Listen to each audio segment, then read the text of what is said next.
Okay. Good afternoon, everyone. My name is Anthony. I'm definitely an alcoholic.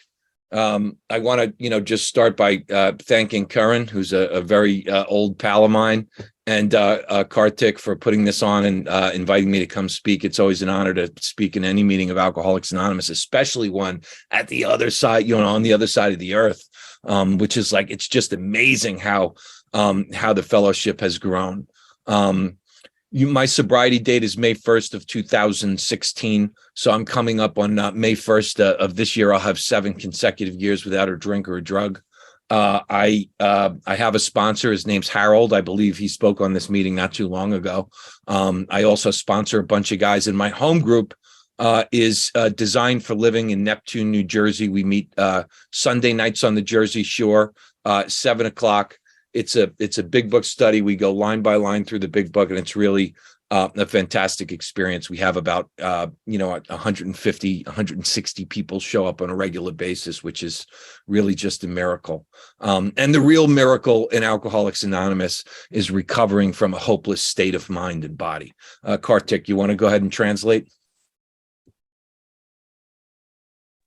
Sure. నమస్కారం మిత్రులారా, నా పేరు Anthony. నేను ఖచ్చితంగా త్రాగబోతున్నా. ముఖ్యంగా కరణ్ గారికి ధన్యవాదాలు చెప్పుకుంటున్నాను. వాయిస్ బ్రేక్ అవుతుంది. నెక్స్ట్ చాలా చిన్నది వస్తుంది, కొంచెం చూడండి సార్. మిగతా వాళ్ళకి కూడా అలాగే ఉందా? మిగతా వాళ్ళకి సంగతి నాకు తెలియదు. అవును sir. I'm not able to hear you properly, Karthik. Okay. Give me 1 second.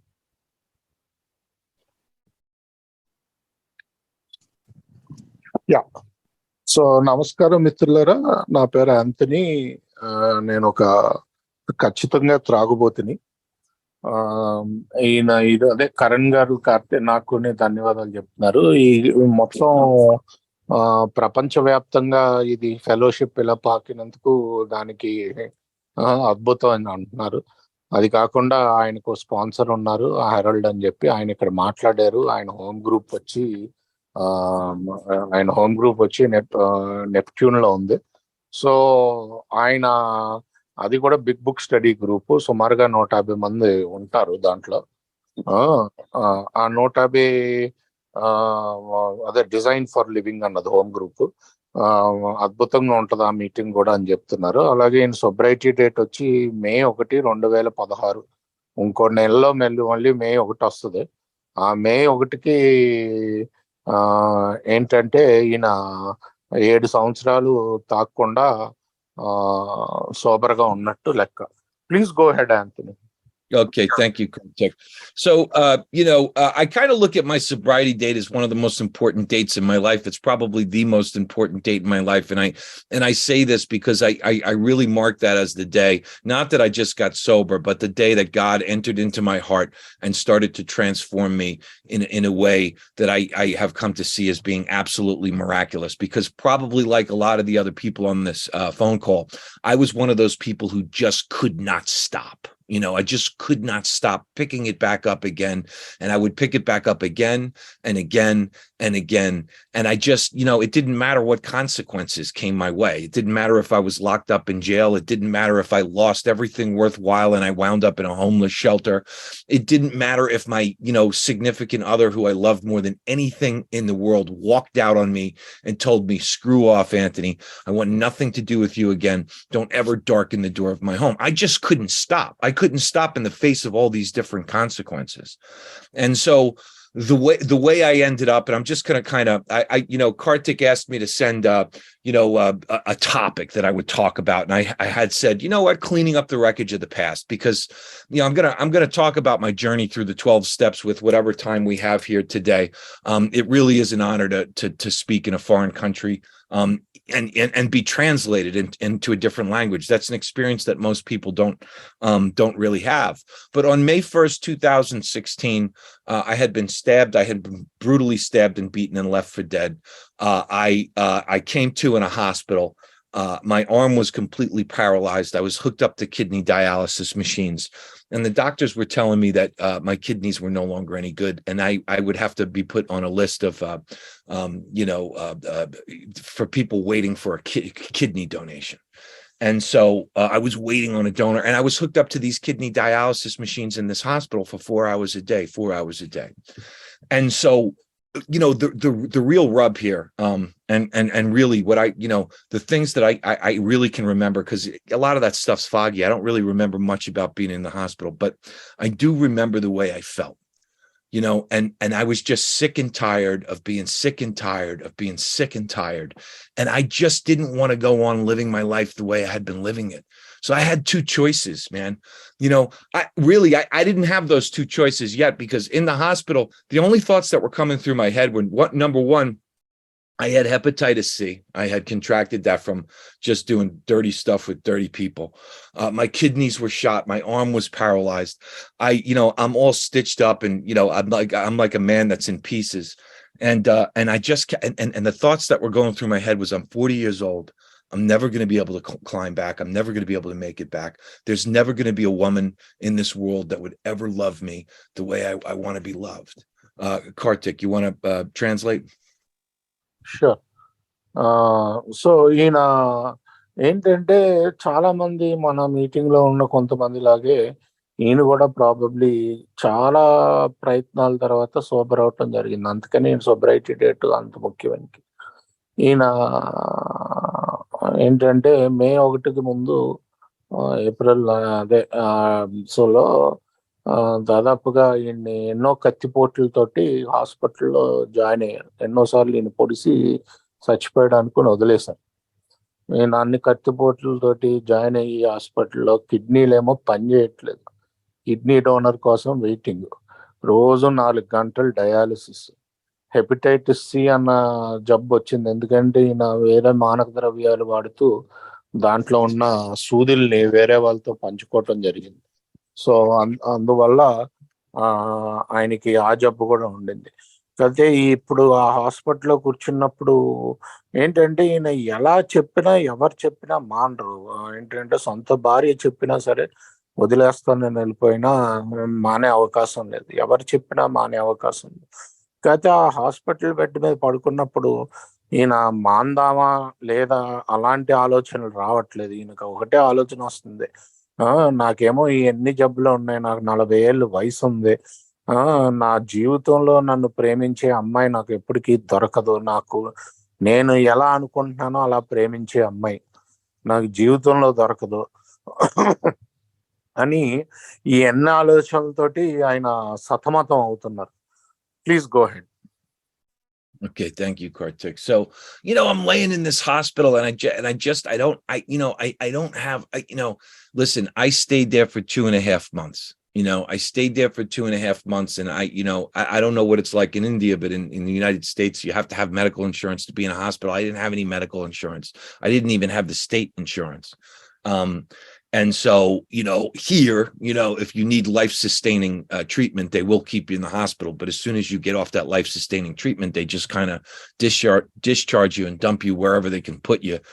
And I will never forget the day the doctor came in and he said, "It's a miracle. Your kidneys have rebounded. It doesn't seem like you're going to need a transplant." So they took me from the hospital and they dumped me off at a homeless shelter. And I had nowhere to go. I didn't have a mother and father to go home to. I didn't have, my family had kind of turned my back on me. My friends in AA had kind of even the people in AA had kind of turned their back on me. But there was one guy that would answer my call. There was one guy. And maybe you guys have a guy like this, but I used to call this guy my sponsor. But he wasn't really my sponsor, right? Because a sponsor is someone who you follow their directions. That's the truth, right? He would give me all sorts of directions, and I just was never willing to do anything that the guy asked me to do. But he would answer my phone no matter where I was, whether I was in a homeless shelter, whether I was in a county jail, whether I was in a detox, whether I was in a hospital, whether I was in rehab.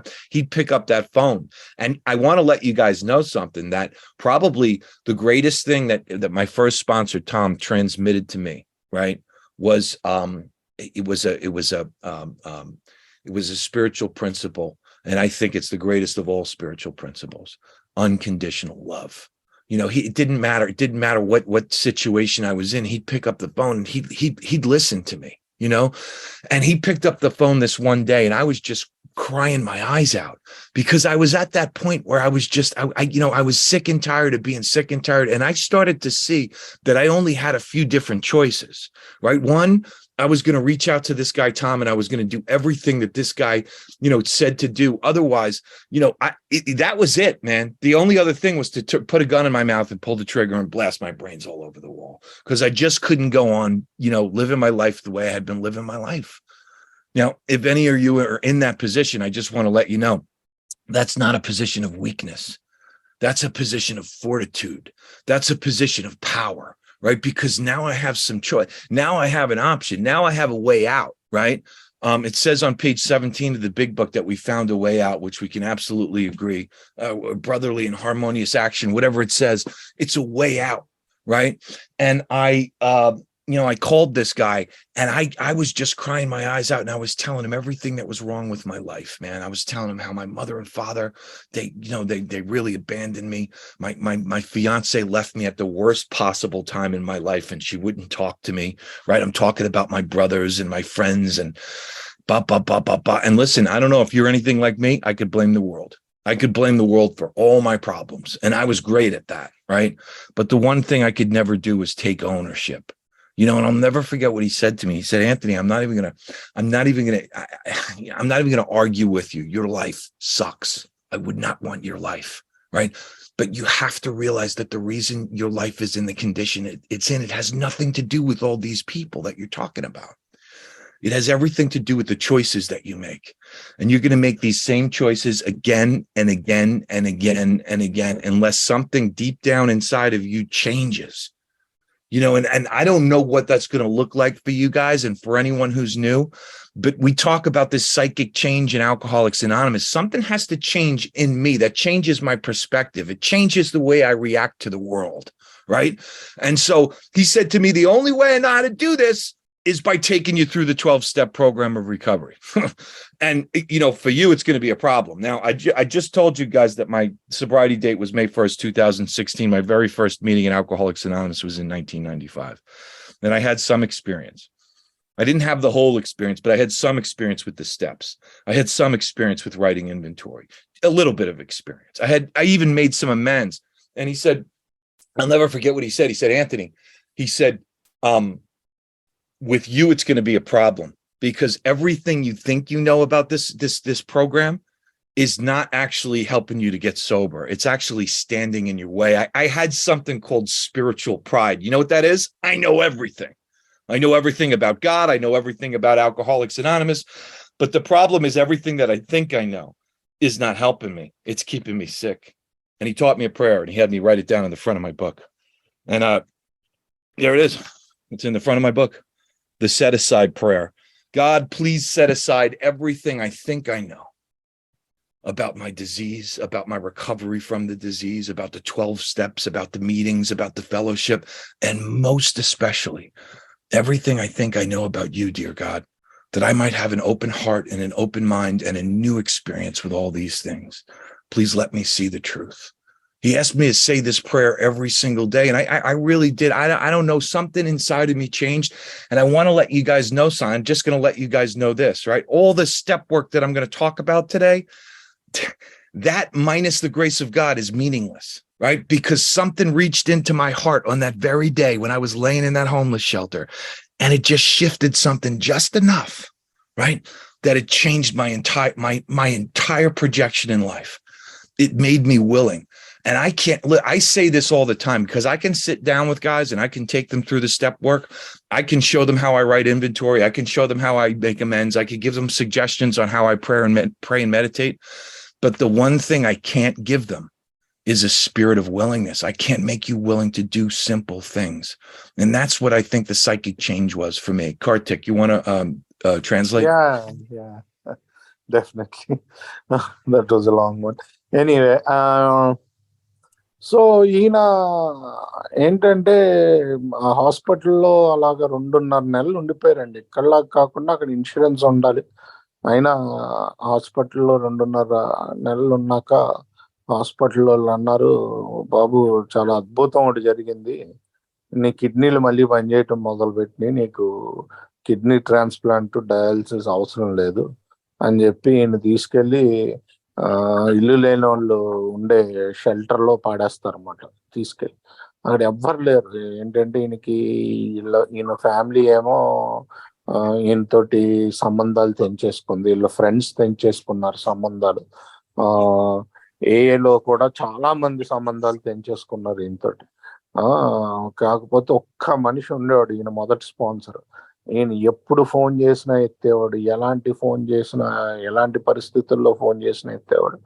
ఈయన homeless shelter నుంచి చేసినప్పుడు కూడా phone ఎత్తాడు. ఈయన మొదటి sponsor. ఆయన ఒకటి అన్ని ఆధ్యాత్మిక సూత్రాల కంట పైన ఉండే సూత్రం ఒకటి నేర్పించాడు. నిస్వార్థపు ప్రేమ. అంటే నిస్వార్థపు కూడా కాదు, కండిషన్ లేని ప్రేమ, అన్కండిషనల్ లవ్. సో అది ఈయనకి చూపించాడు అనమాట. మొత్తం ఈయనకి ఈ పరిస్థితులు అస్సలు బాగాలేదు, ఇంకెక్కడికి వెళ్ళాలో తెలియదు, హోమ్లెస్ షెల్టర్ లో ఉన్నాడు. ఇంకా ఏమవుతుందో తెలియదు. ఈయన సొబ్రైటీ డేట్ మే 1, 2016 అన్నా, ఈయన 1995 నుంచి వస్తున్నాడు ఏఏకి. రిలాప్స్ అవుతూనే ఉన్నాడు, ముందుకి వెనక్కి వెళ్తూనే ఉన్నాడు. సో ఎప్పటి నుంచో ఈయన రావటం జరుగుతుంది ఏఏకి. సో ఆయన అన్నది ఒకటే, బాబు నీకు ఎందుకంటే ఈయనకి ఇన్వెంటరీ రాయటంలో ఎక్స్పీరియన్స్ ఉంది, కాస్తో కోస్త అమెండ్స్ చేశాడు, ఇవన్నీ కూడా చేశాడు ఏఏలో ఉంటూ. ఆయన ఒకటే చెప్పాడు, అరే బాబు నీకు ఎన్ని తెలుసురా బాబు, ఏఏలో ఏం చేయాలో తెలుసు, అయినా నువ్వు సోబర్గా ఉండలేకపోతున్నావు.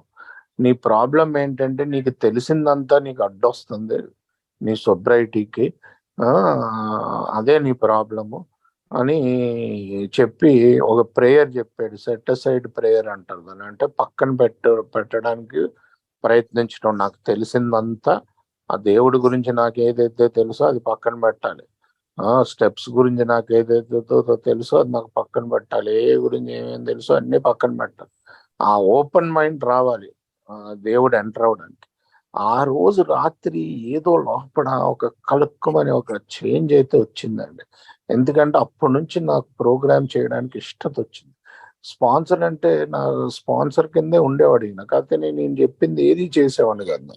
నాకు ఇష్టత ఉండేది కాదు చేయడానికి. చిన్నవి మీకు ఎన్నైనా నేర్పించవచ్చు, నేను నీకు స్టెప్స్ ఎలా చేయాలో నేర్పించవచ్చు, ఇన్వెంటరీ ఎలా తీయాలో నేర్పించవచ్చు, అమెండ్స్ నేను ఎలా చేశానో మీకు చెప్పచ్చు, మొత్తం అన్నీ చెప్పచ్చు మీకు. కాకపోతే మీరు ఆ ప్రోగ్రామ్ చేస్తే ఇష్టతను మట్టుకు నేను మీకు లోపల ఇవ్వలేను. అది నేను మీలో ఒప్పందించలేను ఆ ఇష్టతని. ఆ రోజు నుంచి నాకు ఆ ఇష్టత వచ్చి, నాకు ఈ రోజుకి నా బుక్ లో అది మొదటి పేజీలో రాసుంది, సెట్ అసైడ్ ప్రేయర్. ఆ రోజు నాకు నుంచి ఏంటంటే ఏలో నేను చెయ్యాల్సిన కార్యాచరణ మీద ఇష్టత వచ్చింది, ఏం చెయ్యాలి అన్నది. Please go head.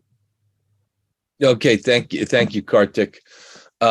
Yeah, so so here I am. I really don't have any. I have no way out. Everything, I had lost everything worthwhile in life. I had no possessions. Everything I had was just packed up into a little used car that was had a blown transmission. It was shoved off into storage somewhere. And I don't know what happened, but I got someone put me on a plane, and I wound up in a treatment center down in Jackson, Mississippi. And I started calling this guy every day, and we started to have an experience with these 12 steps. And I'm just, for the rest of my time here today, I'm going to talk about my transformation, right? Because we seek a power in Alcoholics Anonymous, and you can call that power God, you can call it a higher power, you can call it whatever you want, right? But for me, the power that we seek in Alcoholics Anonymous has the same power to resurrect a man, right? To transform a man or a woman's life, and so we started to walk through the 12-step recovery process. And if there's one thing I learned from the first 3 steps is I can't, right? He can, and he will. And the truth is, when I used to walk into Alcoholics Anonymous meetings, and I used to see the step on the wall, I'm powerless over alcohol and my life has become unmanageable, I used to say, check, I'm powerless. Clearly, check, my life is unmanageable. I got step 1, but I didn't really understand step 1. until someone took me through this, the doctor's opinion, there is a solution, more about alcoholism. And they asked me questions, they turned statements into questions. And they said, is this you? Because the one thing I learned about the condition of alcoholism is that I have a physical compulsion for more. As soon as I introduce that stuff into my system, as soon as I imbibe just a little bit of alcohol where it changes my mood, where I start to experience the effect that alcohol produces in me, I just have a craving for more, and I can't stop. I can't stop when I want to stop. Sometimes I'll be able to make it home at 11 and be at work the next day at 8 a.m., but most times not. I never know when it's going to stop. But then, the bottom line is, and this is the real, thing with the first step, is like knowing that information, knowing full well that if I start, I lack the ability to control the amount that I take, right?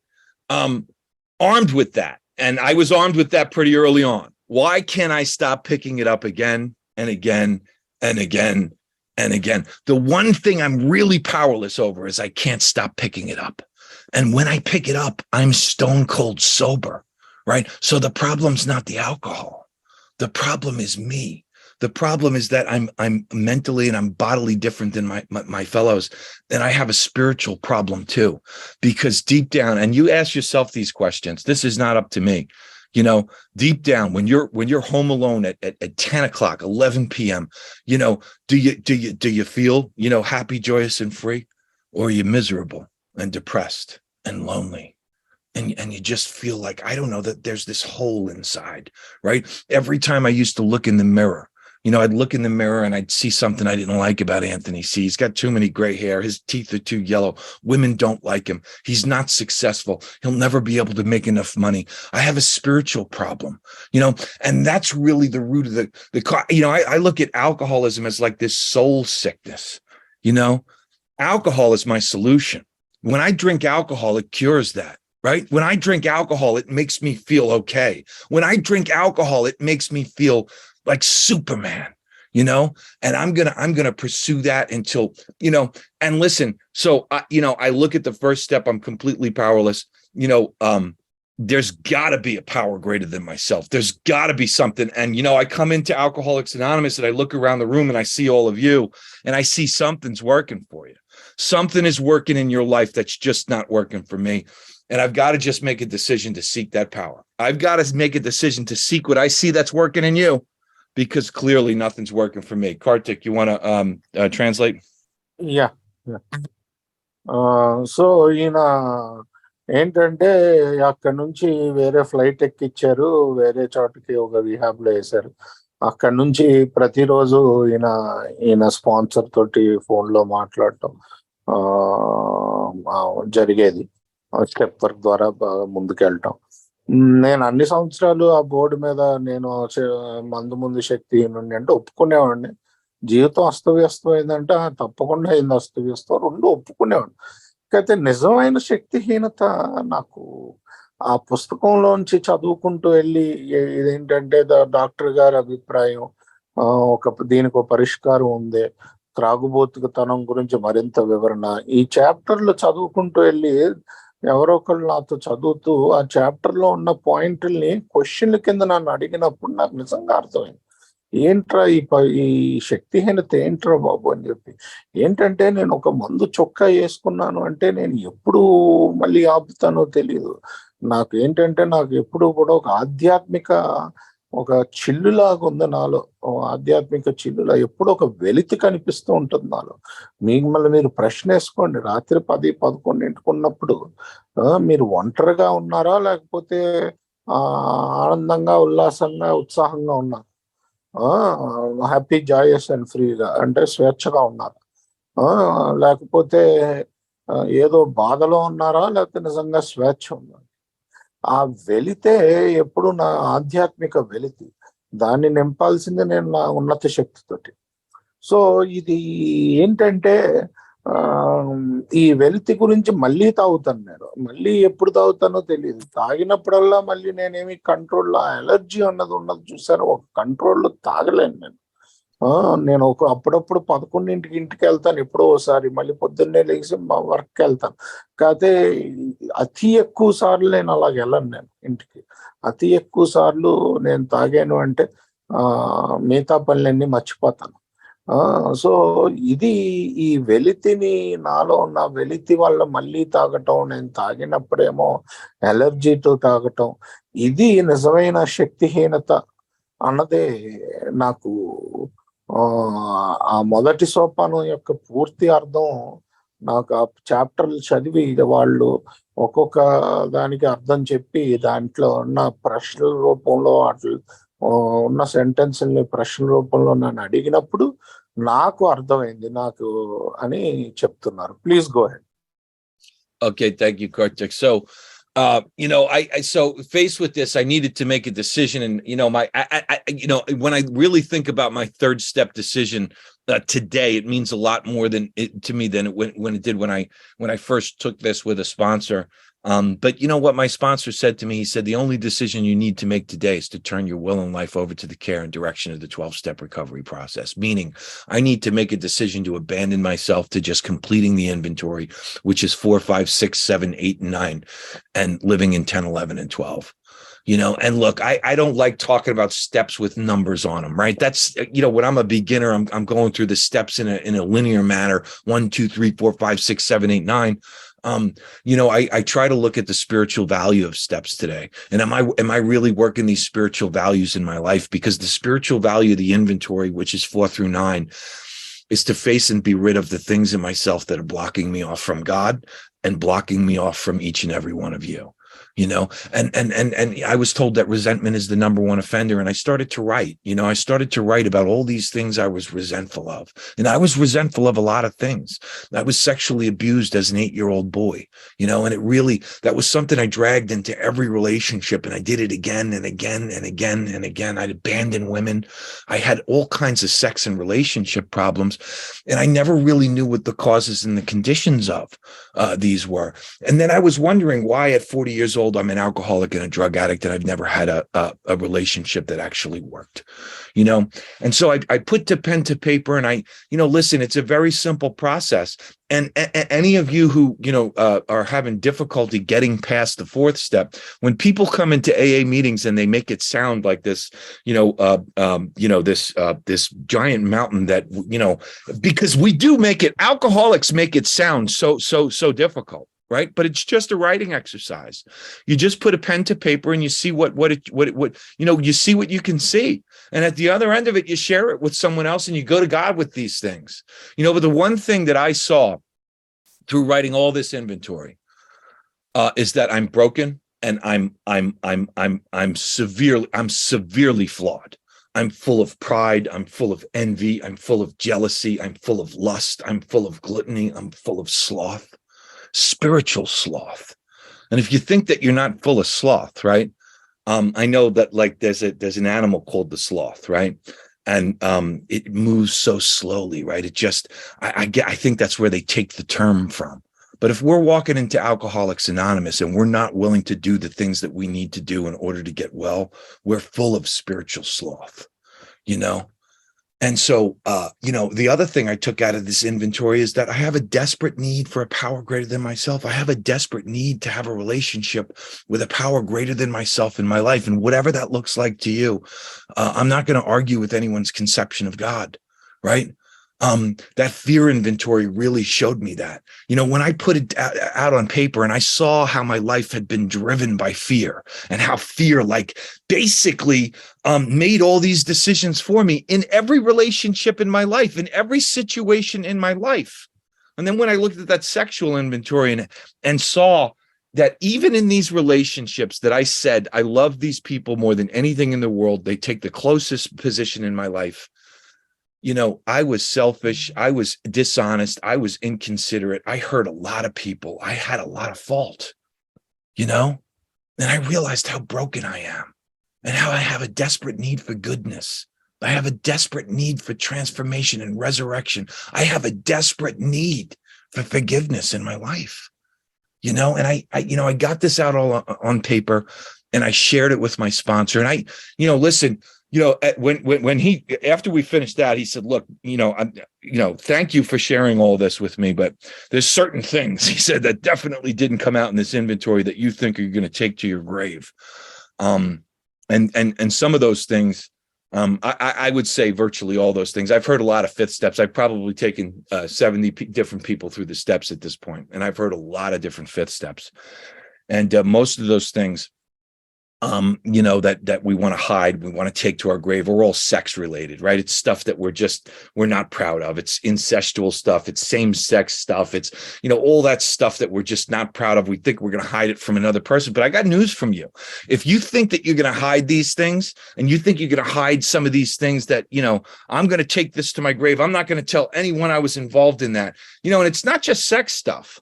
Sometimes we do harm to others that we're not proud of, and more than just a bloody mouth in the schoolyard as kids, right? Sometimes we've been involved in abortions and all kinds of things. If we think we're going to hide this stuff, right, and we're going to take it to our grave, I got news for you. That stuff will take you to the grave. It will put you 6 feet under the ground. But I shared all this stuff with a sponsor, and I'll never forget the way he acted with me. He grabbed my hand and he squeezed it, and he said, Anthony, I love you.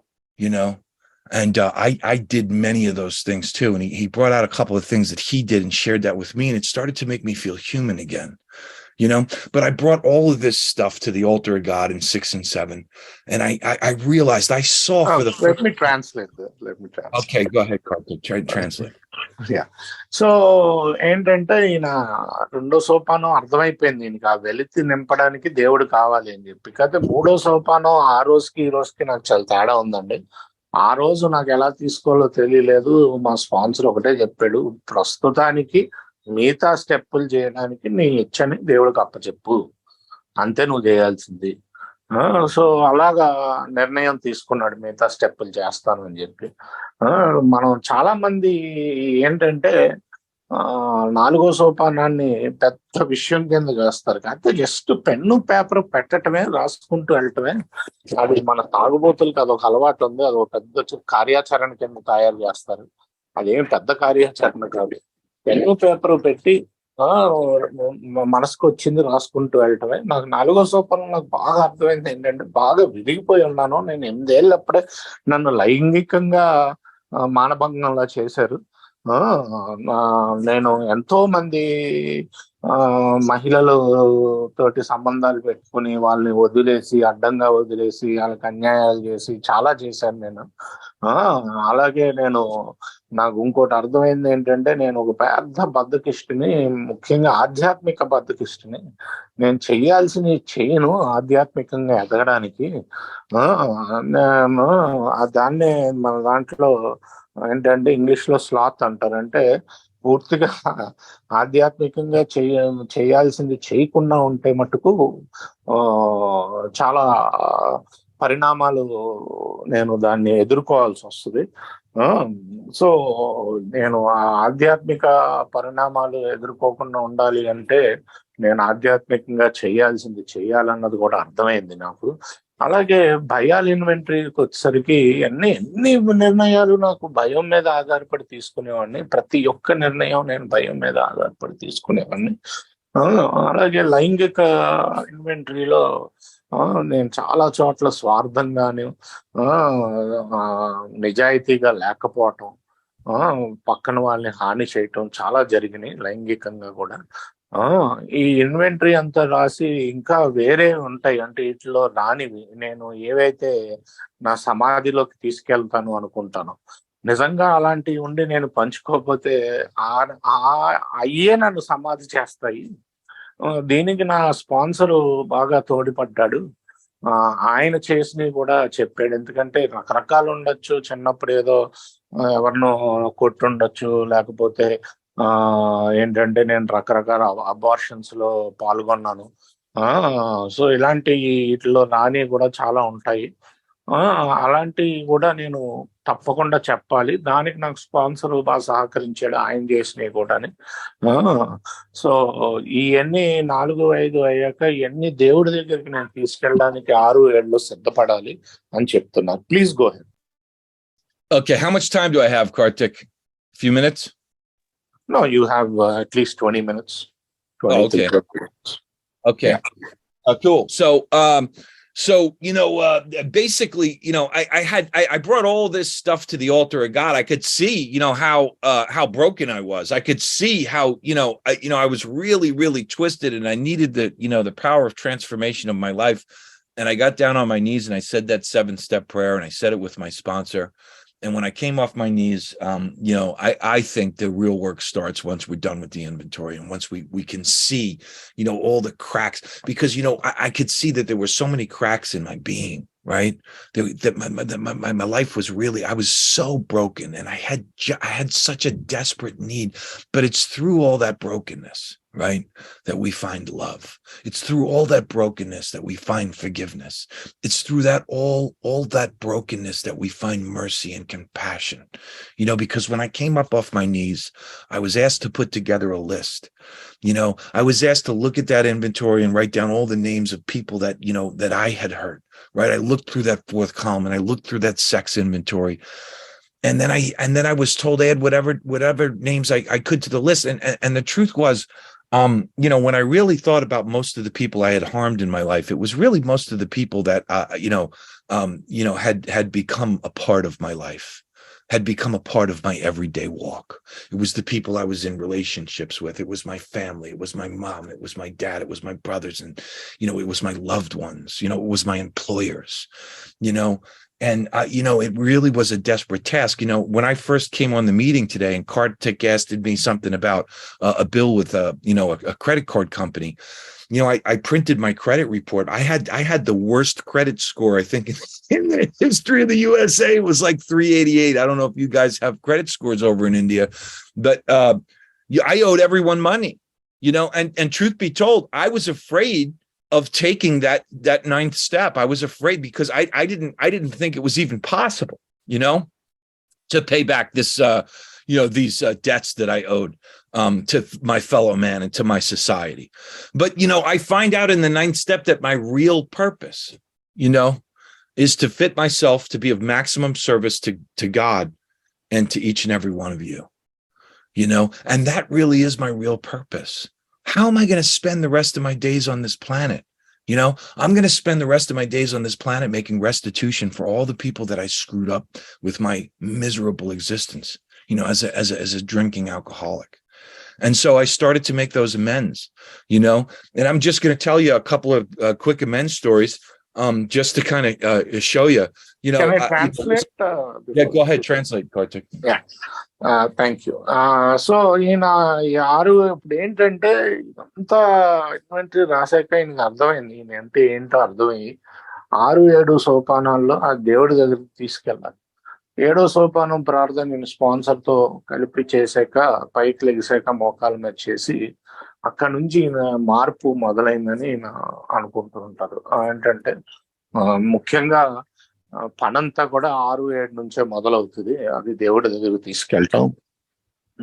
దాని తర్వాత 8-9 సోపానాలు వచ్చేసరికి నా గతాన్ని నేను సరి చేసుకోవటం. నేను చాలా తప్పులు చేశాను. నాకు చాలా భయంగా ఉండేది ఇవన్నీ సరి చేయాలంటే కూడాని. ఎన్నో రకాలు ఏంటంటే మానవ సంబంధాల్లో తప్పులు, ఆర్థిక వ్యవహారాల్లో తప్పులు. నిజంగా నా క్రెడిట్ స్కోర్ అని ఉంటదండి అక్కడ. అంటే ఇక్కడ కూడా సిబిల్ స్కోర్ అంటారు కదా, అది ఉంటది అనమాట. అది మొత్తం అమెరికాలోనే అతి దరిద్రమైన స్కోర్ ఉండాలి. 383 ఎంతో ఉండింది అది. సో అలాంటి స్కోర్, ఎందుకంటే నాకు ఎంతో మందికి నేను ఎన్నో డబ్బులు ఇవ్వాలి, అసలు ఇవన్నీ చేయాలంటే చాలా భయంగా ఉండేది. అయితే చేయటం మొదలు పెట్టాను. ఆ ఆటల గురించి కొన్ని ఉదాహరణలు ఇప్పుడు చెప్తాను అని చెప్తున్నాను. Please go head on. Okay, thank you, Kartik. So I started off by making a lot of those financial amends, and I had come to my sponsor and I said, "Man, I don't know how I'm going to be able to pay all this stuff off. I had medical bills, I had car repossessions, I had judgments, I had credit cards that were charged off as bad debt." And he said, "Look, man, it's like this. How do you eat an elephant? How do you eat an elephant? You eat it one bite at a time." He said, "Start with the first bill." And I went down that list and I called up all of these different institutions and I just worked out payment plans. I was able to, really just settle debt like pennies on the dollar. But when it came to, there were some real harms that I did, and my first couple of times through the inventory process, I never even brought some of these things up because I was afraid of what my sponsor was going to say. That's why when anyone who's new says, man, I went through an amazing 4th step and a 5th step, and on the first time I got everything out, man, I just unloaded everything. I kind of think you're full of shit. Because, is it really possible in a few weeks to go through 40 years of living and really get everything out? And there were certain things I was unwilling to get out. So I went through the steps recently with this guy out in Colorado. His name was Mickey. And I uncovered some things, man, that I just, listen, man, anybody here a breaking and entering guy? Listen, man, I would break into your house and rob you for everything. Right. I'd take anything I could get my hands on. But when I was living in the great state of North Carolina, you see there, most people, they have guns. Right. So I was afraid I was going to walk into your house and you were going to shoot me. So what I would do was I would break into your shed. And a shed is like a little thing in the backyard where people would keep tools and equipment and things like that. And I'd break in and whatever I could get my hands on, I'd just steal it and I'd bring it to the pawn shop and take cash for it. If you had, a set of tools, $150. If you had a chainsaw, $50, And so I said to my sponsor, I said, bro, I shared this with him. And he said, well, do you know where any of these houses are that you broke into? And I said, brother, I'm 4.5 years sober. You're not suggesting that I actually go to these people and let them know that I committed a felony offense, do you? Because they'll lock me up and throw me in prison. I'm 4.5 years sober. And I said, and he looked at me and I'll never forget what he said. He said, Anthony, he said, what is at stake here is not your freedom. It's the condition of your soul. How do you want to leave this world? And he said, get to it, man. Figure out what you owe. How many of those houses could you remember? And I said, I don't know, man. I was all shot up on drugs. I have no idea. He said, how many? I said, 2. I can remember where 2 are. He said, do you remember what you took? I said, yes. He said, put that money in an envelope and get down there and get to it. The only thing that matters is the sound of willingness, because willingness has a sound. It sounds just like that. I got to be willing to knock on every door of every person I've ever harmed and make complete amends to them all, And I went up to the first door and I knocked, and the guy answered, and I said, you don't know me, but my name is Anthony. I'm a member of a 12-step recovery program for victory over alcohol and drugs. And one of the things we do is put together a list of people we had harmed. I robbed from you. I broke into this shed on such and such a date, and I'm here to pay it back. And the guy looked at me and he said, dude, I didn't live here. So I did what I was told to do. I handed him the envelope, right? And I said, you can do with it what you want. Give it to your kids. Give it to charity. I'm just making an amends to the universe. But the second house I went up and I knocked on the door and I said the same thing. And the guy that answered the door, he put his glasses down like this and he looked at me and he said, Anthony, he said, I know you took it. He said, me and my wife, you see, all these years, we thought our son took that chainsaw and took that weed whacker. And he said, look, I don't know what it is, but I don't know why God brought you to this doorstep today. He said, but my son is out there and he's ripping and running and he's doing all the things that you were doing. And we've been praying for him and praying for him and praying for him that he might have some reprieve. He said, can I ask you a question? He said, can you give me your cell phone number? And if he ever shows up and he's willing to do any of these things, can I have him give you a call? And I literally started crying and I just grabbed this guy and I gave him a big bear hug and I kissed him right on the forehead. And I said, absolutely, you can. Absolutely, that's what we do. It's only in Alcoholics Anonymous that we have opportunities to suit up and to show up and to be of service in this way. Kartik, you want to translate that? Yeah. Sure. So ఈయన చేసిన amends చెప్పారండి. ఈయన ఏంటంటే చాలా మంది మొదట్లోనే 4వ సోపానం 5వ సోపానం చేసినప్పుడు చాలా బాగా చేశాను, తరోగా చేశాను అని చెప్తారు. మొదటిసారి చేసినప్పుడు నేను అది నమ్మను. ఎందుకంటే మొదటిసారి అన్ని వచ్చేవి బయటికి. 40 ఏళ్ళ జీవితం ఒక్కసారిగా నేను ఎన్ని రాసి ఒకేసారి చెప్పాలి అంటే అది అవ్వని పని అని నా ఉద్దేశం. సో ఏంటంటే అలాగే నేను కూడా మొదట్లో 9వ సోపానం దగ్గర ఏం చేశానంటే మొత్తం ఈ లిస్ట్ అంతా చేసి ఒక్కొక్కరికి ఫోన్ చేసి ఒకదాని తర్వాత ఒకరికి ఫోన్ చేసి ఓ పేమెంట్ ప్లాన్ వేసుకున్నాను ఎలా పే చేయాలి అని చెప్పి. కాకపోతే ఇంకా కొన్ని ఉండిపోయినాయి స్పాన్సర్కి చెప్పని. 4.5 ఏళ్ళు సొబ్రైటీ తర్వాత ఆయనకి చెప్పాను ఇలాగా కొన్ని ఉన్నాయి ఏంటంటే, ఇప్పుడు మామూలుగా అయితే ఇక్కడ నేను నార్త్ కేరళైనా స్టేట్ లో ఉంటాను. అక్కడ నేను చాలా మంది ఇళ్లలో దొంగతనాలు అది చేశాను. మామూలుగా అయితే వేరే మీ దగ్గర ఎలా ఉంటుందో తెలియదు కానీ ఇక్కడ వాళ్ళ దగ్గర తుపాకీలు ఉంటాయి. సో నాకు భయం వాడి ఇంట్లోకి వెళ్ళి దొంగతనం చేస్తే అక్కడ కాల్ చేస్తాడు అని చెప్పి, అందుకనే పక్కన షెడ్ ఉండేది. ఆ షెడ్ లో రకరకాల టూల్స్ ఉండేవి. అంటే గడ్డపార అదే సా అంటే వడ్రంగి పని చేసే సామాను అలాంటివి ఉండేవి. అవి నువ్వు వెళ్ళి తాకట్టు పెడితే ఒక్కోదానికి కొన్నాట్లకి 5,000 ఇస్తాడు, 6,000 ఇస్తాడు ఇండియన్ రూపీస్ లో, కొన్నాట్లకి ఏమో 2,000 అలా ఇస్తాడు. సో అవి ఎత్తుకెళ్ళిపోయాను నేను ఇదే చెప్పాను స్పాన్సర్ కి. కొంతమంది ఇళ్ళకి ఎత్తుకెళ్ళానంటే ఇప్పుడు 4.5 ఏళ్ళు సొబ్రైటీకి లో వెళ్ళి ఇప్పుడు ఇవన్నీ నేను దొంగతనం చేశాను అని చెప్తే జైల్లో పెడితే నాకు ఉపయోగం ఏంటి? నువ్వు జైల్లో ఉంటావా బయట ఉంటావా అన్నది కాదు యాంథనీ, నీ కండిషన్ ఏదైతే ఉందో నీ లోపల ఉండే ఆ కండిషన్ బాగవ్వాలా లేదా అన్నదే ఇది. నీ అదే నీ మానసిక పరిస్థితి బాగవ్వాలా లేదా అన్నదేది వెళ్ళి చెప్పు అంటే ఎన్వలప్ లో డబ్బులు వెళ్ళి పెట్టి వాటికి ఎంతంత ఎవరెవరి దగ్గర ఏమేం చేసావో వెళ్ళి ఒక్కొక్కరికి తిరిగివు అంటే, మొదటి వ్యక్తికి మొదటి తలుపు కొట్టినప్పుడు ఆయన తీసాడు.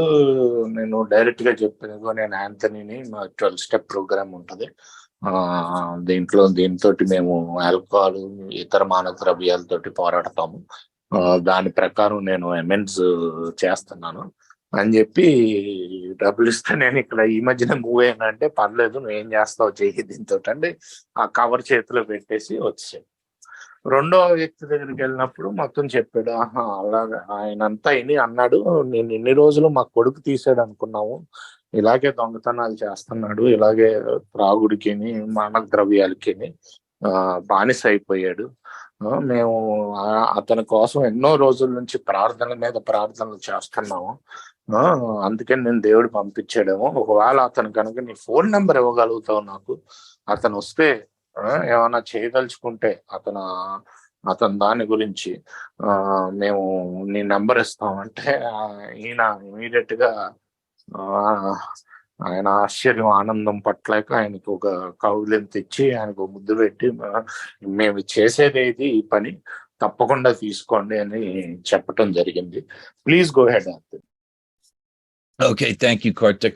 So I started to clean up the wreckage of the past. And, one thing that my first sponsor, Tom, had told me is that the road to reconstruction is a long road. It's a long road ahead of us. And many of these amends, like the amends we make to our family and our close friends, is a living amends, and we really need to just start to live differently, and I've been able to suit up and show up for my mother and father. I've been able to suit up and show up for my brothers and their wives and my nieces and nephews and my friends, right?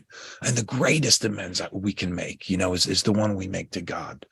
And the way I make that amends to God is I really start to live my life in 10, 11, and 12, and listen, I don't like putting numbers on the steps because, in step 10, I really have to start to pick up this kit of spiritual tools, right? That's been laid at my feet, and now I can kind of see, as a result of going through this, this process and really beginning to become redeemed, I can start to see when these things crop up, when resentment starts to crop up, when fear starts to crop up, when dishonesty, when selfishness, when pride starts to crop up, when lust starts to prop up, when all these character defects start to crop up.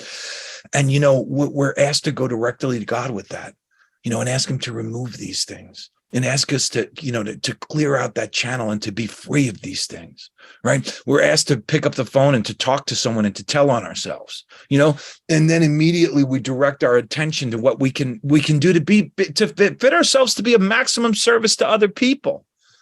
I begin to pray and I begin to meditate. And my old sponsor, Mickey, used to tell me, I want you to take 15 minutes in the morning when you wake up. That's the least you can do. God has saved your life. God has redeemed your soul. The least you could give him is the first 15 minutes of your day. Just get quiet, just listen to him. Focus on your breathing, right? Say a prayer. Ask to be free of selfishness and self-pity and dishonest motives. Ask to be freed from, pride and lust and gluttony and sloth and all these things that are weighing you down. Right? To go to him throughout the day. And when we retire at night, we review our day and we ask where we have fallen short, how we can do better, and what we need to do moving forward. And we bring these things to the altar of God and we ask for redemption. But the greatest thing I can do for God is to give this thing back, right? Is to freely give away what was given me. And listen, I didn't ask for this. You know what I mean? I didn't ask to become an alcoholic. I didn't beg God and say, please make me an alcoholic, God. I never dreamed of that when I was a child, but I found that this thing is the greatest thing, that it's become my greatest asset, because the whole foundation, there are many people that say in Alcoholics Anonymous, and you may have heard this before, like, you got to give it away to keep it. I call bullshit. Until you've given away, you never had it. You got to give it away to get it, And I tell you, man, the greatest gift I have, and is the ability to walk into a homeless shelter. It's the ability to walk into a detox. It's the ability to walk into an Alcoholics Anonymous meeting and share the most broken parts of my soul. It's the ability to sit down with another alcoholic and to open up the book and to freely give away what has been given me. And, I'll never forget what one of my first spiritual advisors said to me. He said, he said, listen, man, when your life is just crashing down around you, right? All you need to do is focus on one thing, right? And that's the 12-step program of recovery, and it's giving this stuff away. And a few years ago when this whole COVID thing started, listen, man, I used to think COVID-19 is crazy, and, but it's given me the ability to get on a Zoom meeting now and to connect with each and every one of you. That's a miracle, but I walked in and I left my job. I was working as a paralegal, and I came into this new job where I was working in a treatment center, and my job was to collect people's urine, right? To collect people's urine. That was my first job, and I was getting paid crap money. And, I'm sitting there and I'm working late hours and I'm spilling people's urine on my shoes. And I'm like, dude, this job just sucks, man. And right at the same time, the girl I had been chasing around that I fell in love with, right, just went off on a tangent, was like, I want nothing to do with you ever again, and gave me no reason for it. And then all of a sudden, God just threw 4 people at me. And he said, help these people, dude, And it took me about a year to take 4 people through the 12 steps. And I'll never forget the way I felt, man, But this one guy told me, he said, if you just focus on one thing, right, then that's working with God's kids. And my greatest spiritual teacher taught me this lesson, is that the way I serve God is I get down on my hands and knees and I serve each and every one of you. I wash your feet, right? I get down on my hands and knees and I wash your feet. And if I focus on that kind of footwork, all this other stuff will work out, and that job that I hated, that I was spilling urine on my shoes and I was saying, this just sucked, has turned out to be one of my greatest blessings. I've turned it into almost a 6-figure job. That girl that ran out has been replaced by someone else who's, definitely more suitable for me. All I have to do is focus on the footwork and leave the results to God, and all these things work out. Kartik, I don't know if I went over my time here, but I want to end by saying this, a great spiritual master, and I don't care what religion you are. This guy comes from the Christian faith, but he was from the 3rd century. His name was Augustine. And he said this, and I'm just going to kind of leave my talk off by saying this, right? And I'm going to quote him because it's a beautiful quote. And if you don't like it, talk to your sponsor. But he said this, he said, the greatest, what did he say? I want to get this quote right. He said, to seek God is the greatest adventure, to fall in love with God, the greatest romance, and to find God, the greatest human experience. And I wish you all the greatest human experience, and I wish you all laughter and all, the greatest transformation and the greatest power of transformation and light and love in your lives. And I want to thank you for having me out. Thank you, Kartik. And if you want to go ahead and translate, I'm done. Sure.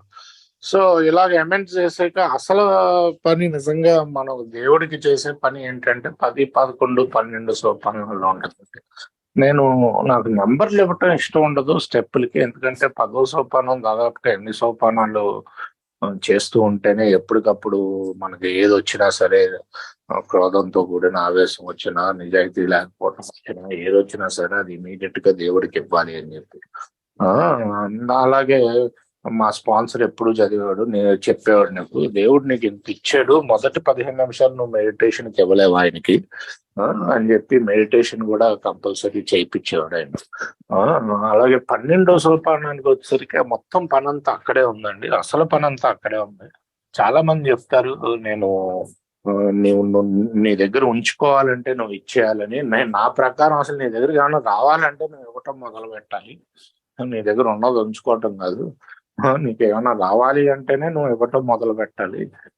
దాంట్లోనే మొత్తం పని ఉంది. నాకు starting లో ఏంటంటే ఒక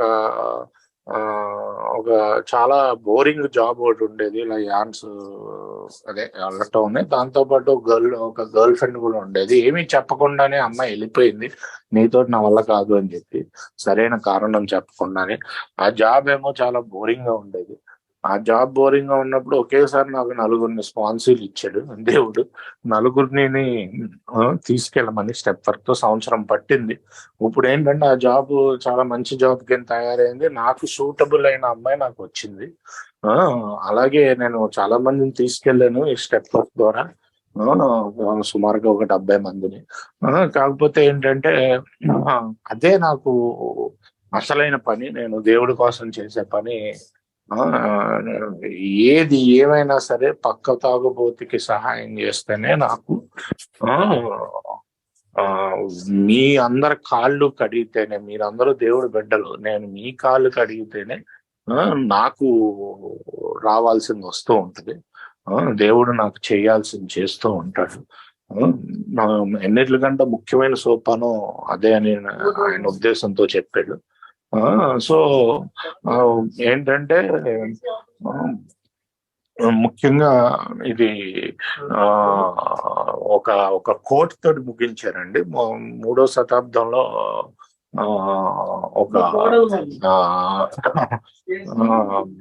ఒక priest యొక్క కోట్ తోటి ఏంటంటే, దేవుణ్ణి ఆశ్రయించడం ఒక అడ్వెంచర్ లాంటిది. ఏంటంటే దేవుడితో ప్రేమలో పడటం మధురమైనది, దేవుడిని కనుక్కోవటం